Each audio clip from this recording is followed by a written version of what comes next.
said Asian guys can smash. I'm definitely this Grinch. What the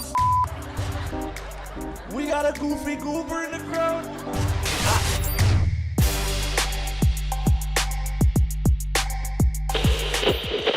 My name is Morgan J. I am a musician and comedian. I would describe my show as kindergarten for adults. We kind of like take those cool caps off that we've slowly put on, and I feel like I create a space where people can just have fun. It's like a little bit of a party now. It's very experiential.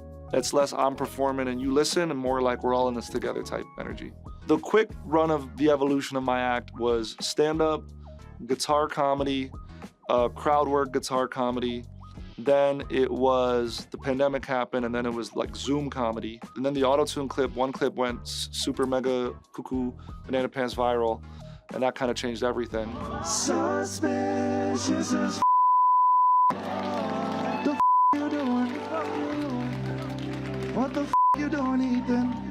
And then little by little, I've noticed that, you know, my audience is a little bit younger, and because they're kind of like so trapped in the phone, you know, which I understand because I am too, I wanted to create a show where the phone is allowed. Not only is it allowed, you can film and photograph everything. I was already playing music and singing on my own. I like to sing, and so that's kind of where the transition happened. I was like, if I'm gonna keep doing this, I better enjoy it, right? Because let's say it does pop off, right? You're gonna have to do that for the rest of your life. You know what I'm saying? So it's like, we better like this, because I don't want to be, you know, doing a 10,000 seat arena one day and then go to my hotel and be like, these songs, bro. These jokes, bro. I'm sick and tired of these jokes. I gotta do a Hot Pocket joke again. Obviously it's a legendary joke, but you know what I'm saying? And songs, though, they have a ton of replay value. You know, music, you could just, you know, you play the song over. If I don't do the LOL song or the Suspicious as song, people get upset at the shows. Can I get an LOL or a ha ha ha or an LMFAO or a ja ja ja if you Spanish? The LOL, like that is just so easy to do, and it for some reason it works, right? The suspicious as it's like 3 or 4 notes. Yeah, it's like 3 or 4 notes. Kyle. Okay. Hey, baby girl, it's time to pick up the pace. Most hooks for pop songs, it's literally like, oh, oh, oh, oh, oh, oh, oh. It's like literally, that's all it is. You go back, every song is like that. It's like the 3 same notes, right? People stop me on the street, they don't know my name. They're like, oh my God, you're that guy. You're the goofy guy. Vinny. Luke. Peter. And we are OCT on Company Time. Nice. That was awesome. There's nowhere left to hide the fact that I'm a Well, our comic style is like comedy, narrative storytelling, but in songs. So we're just trying to build experiences and make you dance, make you laugh, have a good time. They're bangers that just happen to be funny. We're musicians first. We love writing music. We love making songs. And we sort of just figured out that if you put silly lyrics to those songs, it makes them really funny.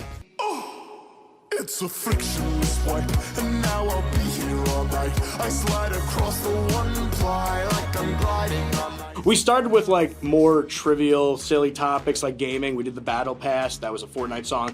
And you know, as we've grown, we've gotten a little bit more serious with our topics. Like recently, we just released Frictionless Wipe, which is a poop song. And, you know, we're really, like, digging deep. It's a fantastic record. It's about capturing the everyday experience of using the bathroom. With a melody that's hard to wipe from your mind. Always the melody. We write, we produce everything musically first, and then we just kind of, like, sit around and mumble words, and the first one to say something that makes us laugh, then we just apply that joke to the whole song that we just created. Yeah, the melodies almost like the context attaches itself to the melody. So we'll make songs and it's just like all gibberish. Like, and then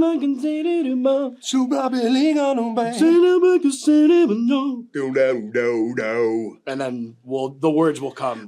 I know that it might sound crazy, but my favorite place on earth is dim sum paradise. If we weren't doing musical comedy, what would we be doing? You guys wanna I don't know. This is all I ever wanted to do. Right. I would be a yodeler, I think. And With that's the yodeling. Before we ever had any of this, that's where this was going. You don't have it. You're telling me that wouldn't be like huge? You need to get your head out of the clouds. I think it's pretty good, actually. I think it's good. Pick a career that's realistic. All right, well, you know what? That's seems pretty realistic to me. And I think that the people, they'll let us know. My name is Riki Lindhome. I'm a musical comedian. I like highly adult subject matter and tackling complicated topics, hopefully in a funny way. Once was an affliction that just affected women, a mysterious disease called hysteria. I used to be just totally folky, and now I like to experiment with different sounds. It's mostly folk, it's mostly like piano and guitar, but there's also like, I have some tracks that are like more R&B or more like, I have like a track that's fully 80s. It's so long, farewell, Alvida saying adieu. So long, farewell. Oh, lyrics all the way. Like the melody is like almost an afterthought, like, cause it's all about the joke. Do you know what I mean? And everything in the melody is made to support the joke. So if I have some like great melody, but it doesn't support the punchline, you just smush it. So a lot of comedy music, the melodies aren't that complicated by design. Even if it's someone who can write a more interesting melody, it's just, it has to all lead up to the joke. And usually like, melody lines like will become more interesting at the end of the line, and comedy music becomes less interesting at the end of the line so the joke can pop. So it's like almost the inverse. And the mixing of the music, the vocals are much louder in comedy music than in regular music. You wear a sleep apnea machine. I'm in early menopause. Let's When I started in musical comedy, I would play at like some comedy club that's all dudes, the kind of guys that have big podcasts right now, all those guys, and then I would come out with like an instrument, and I would see people would just use that time to go to the bathroom. Like they weren't mean about it, but they were like, oh, now's a good time to break. And I was like, okay, I'm gonna win them over, and sometimes I did and sometimes I didn't. I uploaded these 2 songs on my couch, Sony Handycam, to YouTube, and then it sort of went from there. And then we were like, wow, people will buy this music, they'll come to shows, it was semi-accidental. But then also I was like, okay, I will finally take the hint. When I'm getting paid, I was like, okay, I have to pursue this. I ignored hints for like 10 years, like things kept happening. And then when it was like that clear, I was like, maybe this is something I have a knack for. Maybe I should pursue this. I would say I'm never myself. I'm always in character when I'm doing music or not.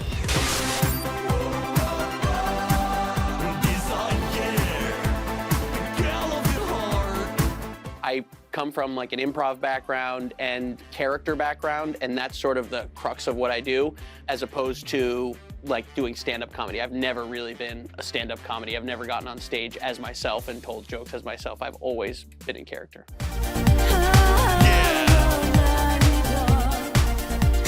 The way I started incorporating music into my comedy was pretty seamless, and it almost happened from the beginning of when I started doing comedy in the first place. So when I moved to New York, I moved here and started doing improv. But pretty soon after, I developed this like sort of solo character style of comedy, and music always just was a part of it. So if you had seen me on stage in like 2016 in a basement in Brooklyn for like 4 people, it would have been me and an acoustic guitar in character. They were always part of my act.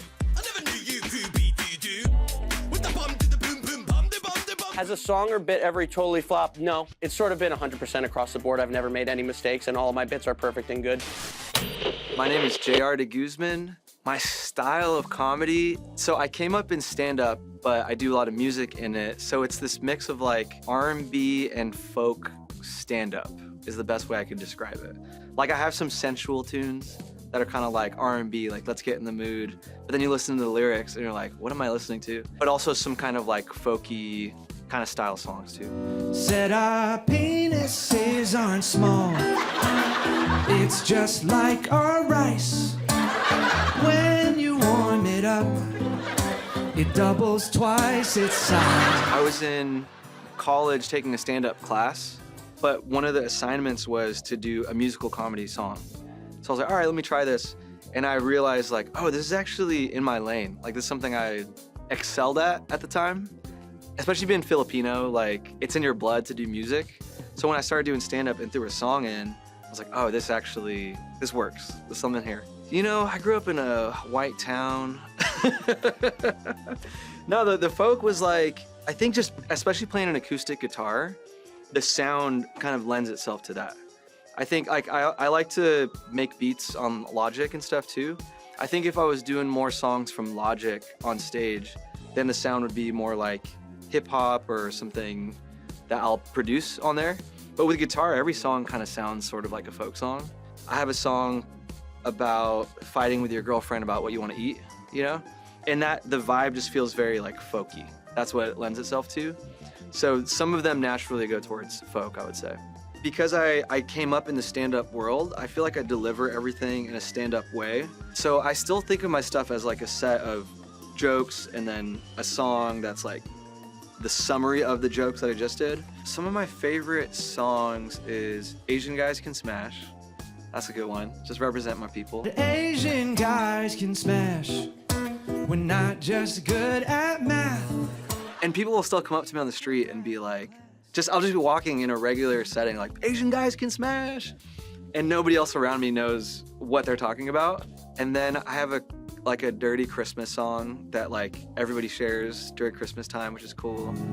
Don't gotta be a Christian, you don't gotta pray to get down on your knees on Christmas Day. I feel like Mariah Carey every Christmas because people will like reshare a video from like 5 years ago or something. Is actually my entire vibe that I would like to do with musical comedy is like talk about serious things, but people are laughing so hard that they're not even realizing like, oh, he's talking about the earth right now. Hi, my name is Bridget Everett, and I'm a New York City-based singer, cabaret singer. And my performance style is really just get out there, throw the around, sing some muddy notes, got some nice trim ankles. And I like to think of it as like a great first date, and you never really know what's gonna happen. The audience doesn't know, and neither do I. When your lady is tired, her patience is expired, she needs to get off her feet. Draw your lady up some bubbles, don't you start any trouble, let your lady have her retreat. My songwriting style is really kind of like, I just be walking around and something will drop out of the sky like a thought, like a hook. And I sort of start with that and then I write a song around it. Like I have a song called and that was one of the very first songs that I wrote. And I was playing catch with my friends, Murray Hill and Champagne Jerry. And I just started singing, you got them little nippy put them in the air. And so I told my friend about it and I was like, this is stupid. And he's like, no, it sounds like a hit. This kitty is hungry, give her a ball, pop into the center of this Tootsie Roll. I just sort of write things that make me laugh, and I think about what they'll feel like to sing in the room. I'm no, I'm no Taylor Swift. I'm not a prolific songwriter. I thought I could get over you. I can't take me back. But I do know what works for me and what I think is going to make the audience have a really good time, and that's always my goal. My name is Matt Rogers. I'm out here doing some musical comedy, I suppose. You might know me from my podcast, Las Culturistas. I act in some things, I host some things. I kind of do what they tell me to do and go where they tell me to go. So my comic style is it's sort of like if you gave one of those balloon guys outside of a car dealership a beautiful voice and a lot to say.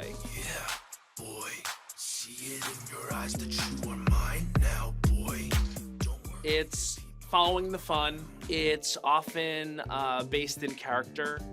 A lot of my music, I'll write from the perspectives of different people. I've recently gotten into writing from my own perspective, but that's been a new situation. I started in sketch comedy, so I was really more comfortable writing in terms of sketch scenarios and characters. And then as of late, I've sort of been, I don't know, maybe as I grow up and experience more things, putting more of that into my work. So it's become a little bit more me-driven, but yeah, roots in sketch comedy. I got really interested in how to create original music that used a sketch comedy formula. And then all of a sudden I stumbled on this idea that, oh, they can sing your jokes like it's a hook. It's Christmas, yeah, Christmas. I started singing as a comedian. And what I mean by that is it's like, if you watch SNL and stuff, like, it feels like every one of them can sing. It's because they're not too in their head about their instrument. Really, what they're doing is they're just sort of making fun of their favorite singers. And that's kind of how I started singing. I was like, oh, I'm just gonna go out there and commit hard. And so then it wasn't until later that people were like, oh, you actually have singing talent. And I was like, oh, really? And then your imposter syndrome creeps in because I'm just like a comedian, like, you know, from the basements of, you know, this city, just trying to get any reaction out of people. And so then someone's like, oh, you could actually refine a talent.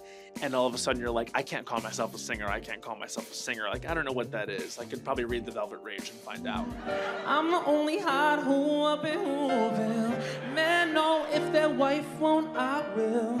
He's trying to get this mother made Whoville sex is what I do. This is a little bit of, and remember, it's 10 a.m. Got this jacuzzi running, hottest female up in the land. I think your wife is calling. I'm the who screwing her man. And then basically it goes on to say, if you're trying to f the Grinch, back off. That's my man. She's definitely gonna f the Grinch. My name is Reggie Watts, and I would describe what I do as, you know, it's a combination of music and comedy, and it's improvisational. That's pretty much it. So anything can happen, whatever I'm feeling that day or whatever's going on in the audience. I feel like I've been doing it all my life.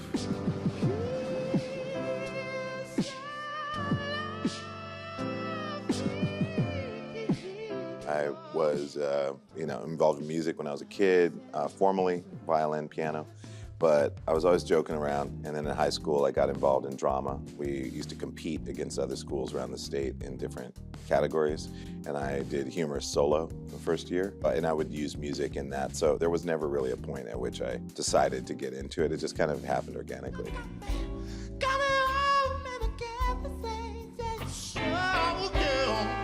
I guess I'm always trying to challenge myself, make sure that I'm not getting too comfortable in the things that I do. I mean, I guess I want the audience to leave with, I'd say it should either be confusion, you know, like a refreshed view on their lives and reality, you know, I hope. You know, the whole reason I do what I do is, I mean, I love performing, but I love scrambling people's ideas of what I am. And I think in doing that, it kind of creates a little bit of freedom. But I mean, that's what humor does. I'm not unique to it. But it still decontextualizes the mundane, everyday stuff that people go through. And that's what I find to be the most advantageous thing about comedy, or at least the most rewarding thing about comedy. It's like, oh, I'm thinking about things differently. Or that's absurd why we do this. Or it's absurd that I do this at all. Whatever. You gotta move like you haven't before.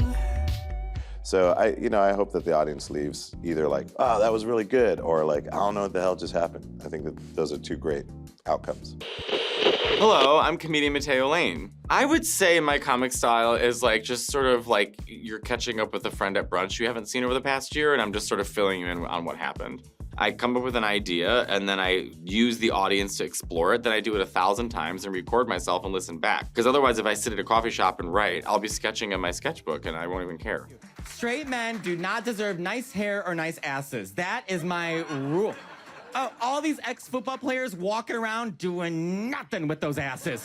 Find the beats. Yeah, because something will happen to me, or I'll say something in conversation. Like my white woman bit, I was walking to the gym, I didn't have my headphones, and these white women walked by me, and it hit me. It was like, every time I walk by a group of white women, it's just the same conversation. It's just, I was telling Joanne the other day that I'm not gonna be the one.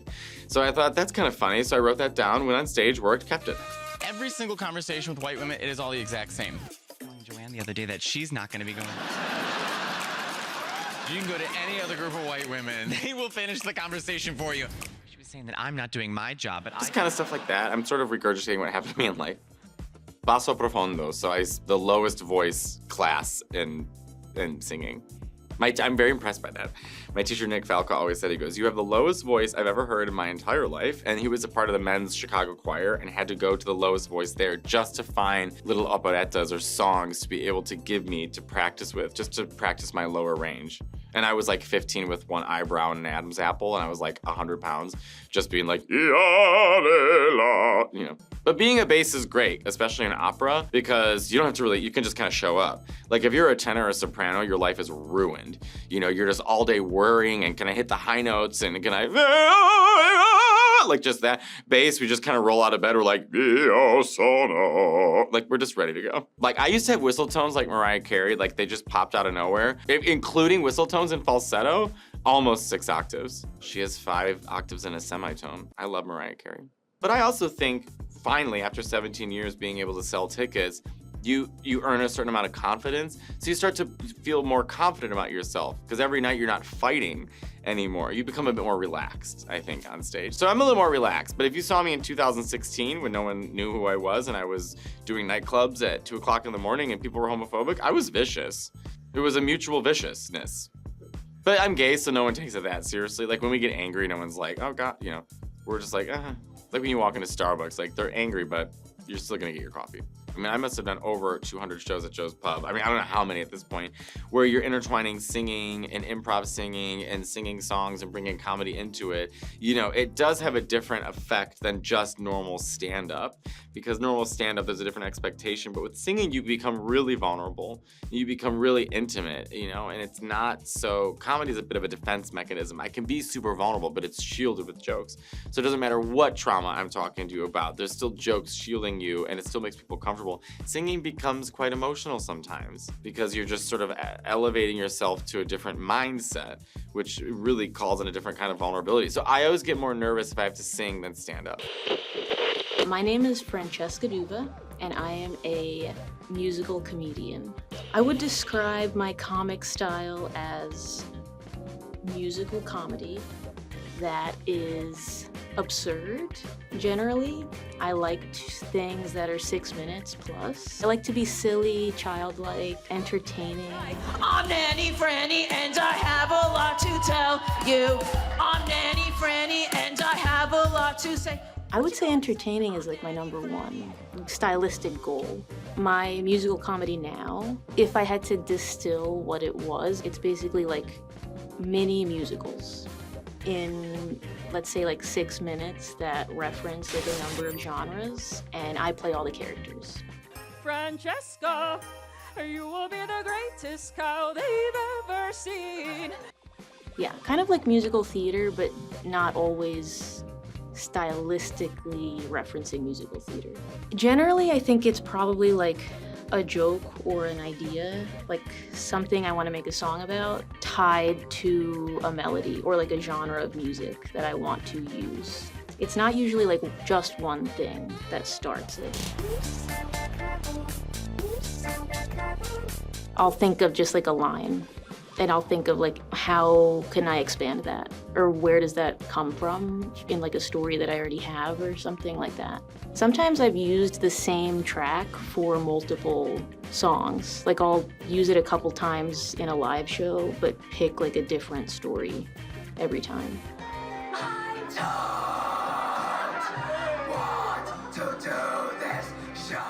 One time I was doing a show in Manhattan, and there was like a group of like 6 people, and they were all couples, and they were so wasted, having the time of their life at this show, and they were bothering everybody. And then I went up, and the music was so loud, and I think they were yelling the whole time, but I didn't hear a thing. And afterwards, they were like, "We love you. You need to be on Disney Channel. You look like Dora. You need to be on Disney Channel. Dora the Explorer." I would describe my comedy as like a one-man Muppet show if Andy Kaufman and Maria Bamford and also Mitch Hedberg were Muppets as well. I didn't want to incorporate music into my comedy when I started. I was doing like experimental theater and sort of alternative stand-up that was very character-based and very voice-based, and I wanted to be a very strange, cool comedian. Make someone taller than you. Money. I had a job working for this children's company where we would write songs for kids. And I've been playing music since I was in high school, and so that just that brought me writing songs again. And once I started writing songs, I realized I had all these like funny musical songs that I didn't really expect I would have. And so once I had that engine of writing funny songs going, I started slowly bringing the guitar on stage which I did not want to do because people do not like an acoustic guitar on stage. She on a business Zoom, but we share this room, let the song go on. And that song go, baby, will you give me attention? And so learning how to get an audience okay with that, and then learning what it means to do a stand-up set with songs and with music just got really addictive, and I just could feel that I was communicating something with music that I wasn't communicating with just jokes and just characters. And then sometimes I'm just doing a voice, and I like that voice so much, and I have that voice start singing, and then I sort of follow that melody line. So it's usually like a melody line mixed with a joke, and then just sort of repeating that over and over again until I can sort of expand it. And then I usually like to stop it real quick. When I started doing musical comedy on stage, people hate acoustic guitar. You learn that pretty quickly. And so I try to do really short songs to let people know that, like, I'm not gonna take advantage of their time. So it's a, you want to write or to erase? Wait, you want both in the same place? Who try a pencil? When it comes to my musical comedy, the songwriting happens in a bunch of different ways. Sometimes I have one line that I'm just singing over and over again and repeating to myself, and then I slowly build a song around that. Sometimes there's a joke I have, like a one-liner that doesn't work, but I'm like, that one-liner is very funny. And so I try to use music to sort of emphasize what I think is funny about it that isn't working just spoken. I actually have a thing about comedy songs and choruses. Give me an intro, a verse, a chorus, and then we're done. Obviously, people have done it right the other way, but for my taste, a second verse and a second chorus are offensive to a live audience. I think a second verse and a second chorus are offensive to live audiences. Number two. Rolling. No, it's up. Sync it up. Now it's in the gum. Are you serious? Yeah, he's serious. You're gonna be fine. Dude. You're gonna be fine now. 4K? Let me see. Oh, yeah. Yeah, you're good, you're good. Are you sure? Yeah. We would tell you what the f. Yeah. I don't know if you would, man. Yeah, man, looks good. We're the ones that brought it up. Oh yeah, we are Wolves of Glendale. Yes, Wolves of Glendale.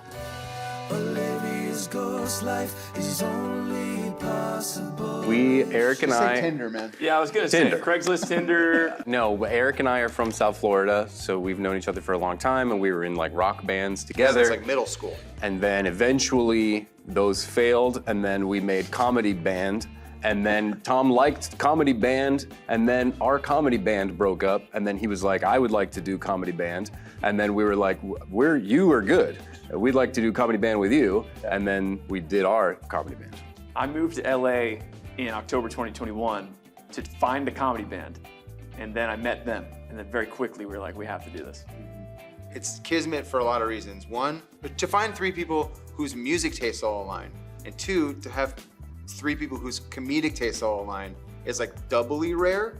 So I think that's why it also feels like we've known each other forever, because we often say like we all would have been best friends in high school, even though we did not go to high school together. Happy, they look free, that's exactly what I need. So I drive out to a farm and I buy a fucking horse. There's also a lot of weird synchronicities about this group that have kind of started since like the first day that we met. Obviously, Ethan and Eric have known each other forever, but the first day I met Eric, we all sat down together and we wrote a full tune, a song called Vapor in Vegas, which is one of our first songs.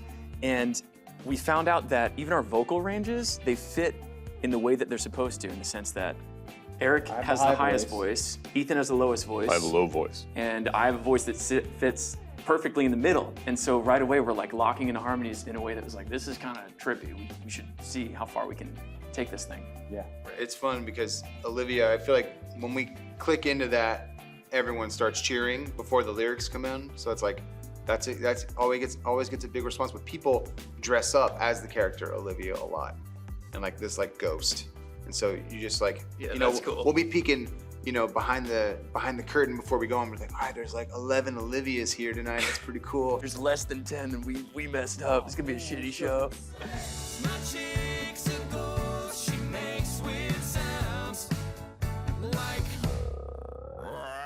And then people, at the end of that song, we talk about sacrificing puppies, and at some shows, we don't tell people to do this, but it has happened, like 930 Club in DC, when like 30, 40, 50 people will bring a stuffed puppy, and then when we get to that part of the song, we'll just get like pelted with this wave of stuffed puppies, which is crazy. The fact that people do that without us prompting them is insane and awesome. And then we also don't know what to do with the puppies. because at the end of the night we got like 50 stuffed we looked like Beanie Baby like hoarders or something like that. And so I was going through an old suitcase that we had just at my house, and then it was like packing for tour, and then there's like a bunch of stuffed animals. I'm like, what am I gonna do with this? And it feels wrong to throw them out because they mean a lot to people. I sell mine. Yeah, I mark them up. I say collector's edition. You guys been selling the $600-$700 signed. I sign it and sell it on I have eBay. Eric sign them. Next question. I'm gonna celebrate life and dance. I want them to feel like their face hurt. They laugh so much, and I kind of want an element of what was that. I love hearing that from people. People have like brought friends and not told them anything, and so they're seeing this for the first time and they have no clue what they're getting into. And I love hearing from them after the show of like, I've never seen something like that. I don't know that this existed before. I'm freaked out by it. I love that kind of stuff. Yeah, music is sort of a way that we can create that, where I feel like stand-up is a lot more limiting, where with what you can do, you know, where I feel like the bands that we love specifically, or like, you know, I remember seeing like the Flaming Lips when I was young, or like Kiss, or Slipknot, or like we can add that element to a comedy show is pretty nuts, you know? Yeah. And it's also like being a comedy band, we have the ability to launch into a 2.5-minute choreographed fight sequence set to music, where we then end up talking to Optimus Prime who breaks through the ceiling, because we can just do that. And then to what Ethan said, to Ethan's point, which I totally agree with, if people are leaving like, what was that? I want to go back. Like, I've never really seen a band do that. Yeah. That's, I think, what I want to leave people with. And like what you said, like inspired. I remember just like going to see shows when I was younger and be like, how do I do this? Totally. You know?